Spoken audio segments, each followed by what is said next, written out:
I was arguing in the comment section one day with a random guy. I don't know. It was a random guy. I said something.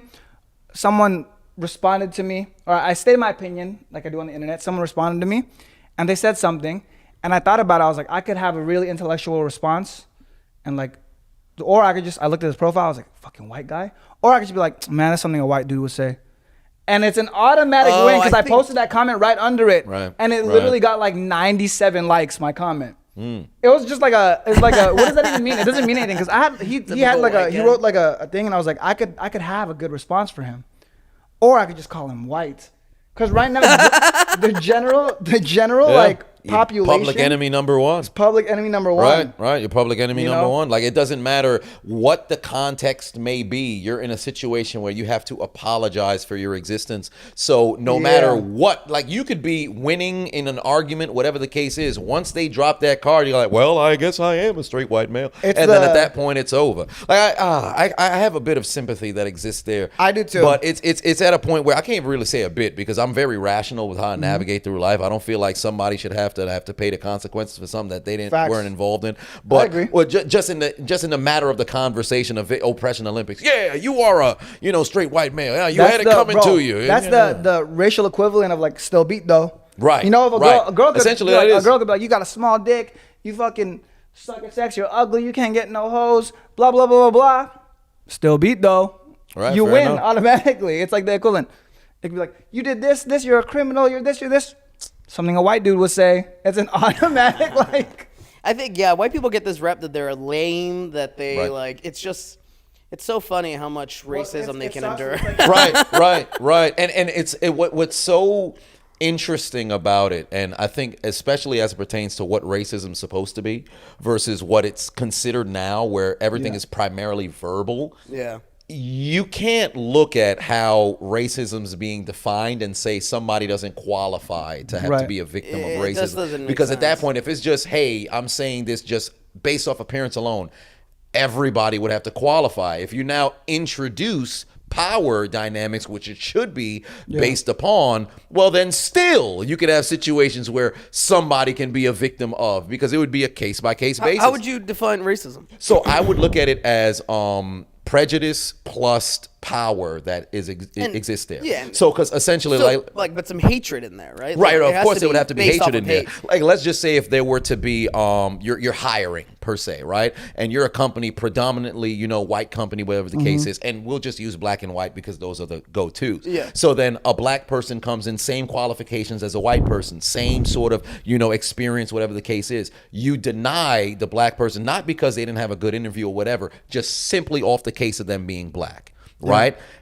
I would look at that and be like, all right, if that's the case, then hey, that's racism. But if it's a matter of, you look at the performance that was done in the past, you look at the merit of how the recommendations, whatever they may have gotten. If the white person has better recommendations, they have much better experience on paper, they've produced better in whatever sort of, the selection process may have been, and they get selected, I can't sit there and approve you crying racism. So I think it's prejudice plus power, and it has to be an element. I think it gets super tricky though, right? Because and it's gonna sound fucked up, but I think you can almost use race to make and I'm not saying it's right, but I'm saying that if a smart human being would use their surroundings to make a decision or an assumption, a smart decision. If I'm going on the basketball court, I see a bunch of white dudes and I see one black dude, 6'3", black, like an educated guess, a hypothesis. Yeah, exactly. Right. Is it racist for me to be like, I'm gonna take the black dude? Let's say they're all the same height. Or let's say the black dude's an inch shorter. Would it be smarter of me to be like, I'm gonna take the black dude? No, so he's white guys? that would be based off of stereotype essentially, because are stereotypes racist? No, I think it's just an extension of. I think stereotypes is based off of data. I think. Of course, you're in a situation where. What about the watermelon stereotype with black people? Is it that one? But who doesn't like chicken and watermelon? Right? Who doesn't? Who doesn't? I think it's just probably in the cartoons of the 80s, 30s, This is where it gets a little weird, right? KFC's owned by a white guy. Right. You go to KFC here in Miami, who do you see in there? Bunch of black people working? Bunch of black people. Right. But I would say that is also attributed to just the type of labor it is. Right. Because not working there, eating there.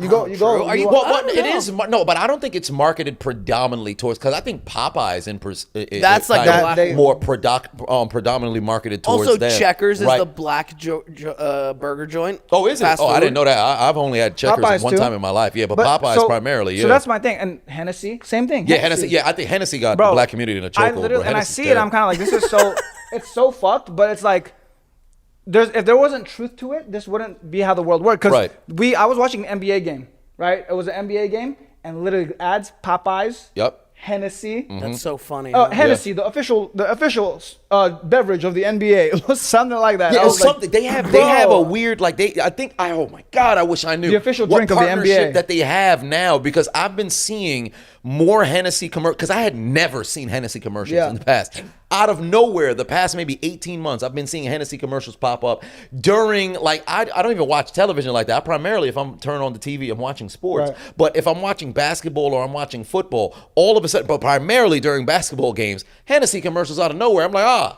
And because, I'm on social media, or I'm in like the marketing space now, and I'm looking at it, I'm like, I kind of know what y'all doing here. And this is what's the craziest part. Hennessy Moet, it's owned by Bernard Arnault, the Arnault family, the second richest guy in the world. Mm-hmm. He owns Hennessy's under his umbrella of brands. They know what the fuck they're doing. They know exactly what they're doing. So for them to market in the NBA, is it stereotypical to say, oh, black people like Hennessy? Oh, you black people like Hennessy? It's like, I understand what, like, oh, it's racist, but at the same time, if it wasn't true, why the fuck are they sponsoring the NBA, and why are they super successful? Yeah. Why is the guy that owns Hennessy the second richest guy in the world if he wasn't good at doing The that? other thing though is the NBA is also incredibly woke. It's so Yeah, fucking yeah, woke. yeah, it's incredibly And one woke thing now. I've noticed, my girlfriend and I have been watching the show, and the thing is, like, they'll show ads, and oh no, I'm sorry, what am I talking about? I saw this watching a Dolphins game. All the ads, any major corporation, Verizon, anything like that, all the ads start with a person of color. Back in the day, I remember growing up, all the ads were white people. No, but I know why they do it with the person of color. As an advertiser, I can tell you why. Well, what is You it? want somebody to identify. You wanna But that's the identify. thing, though. It's like, what, are white people not watching it then? Yeah, and that's what's very interesting, So, because, like- and I think that's happening across, even with all, like, kind of television, whatever the case is, because granted, I understand why you would want to have diversity, but where I have an issue with it is you have to look by percentages, right? Now, you want everybody to feel like they're represented, but let's be real here. Right. Like, still, it's a predominantly white country, right? Is there something that's wrong with that? I don't think so, right? I truly, I don't think so. I think as we continue to populate, whatever the case is, then the percentages may increase, may decrease, whatever the case may be. But you shouldn't feel as if you have to force it. Like the amount of, let's say, interracial couples that you see in different commercials or whatever the case is. It's everywhere, It's bro. everywhere, which I'm not saying it's a problem. Yeah. But it gets to a point where you're watching like, all right, are we just not going to address the elephant in the room? Like every single commercial has to have every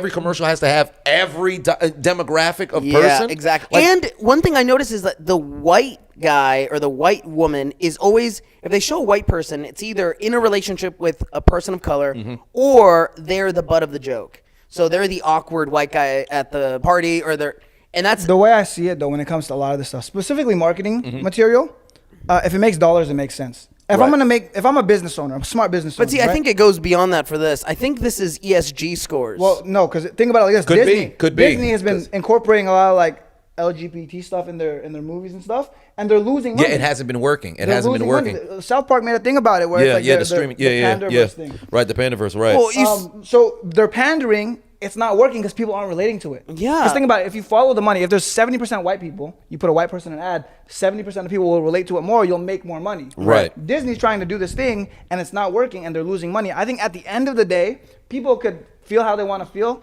The money will never lie.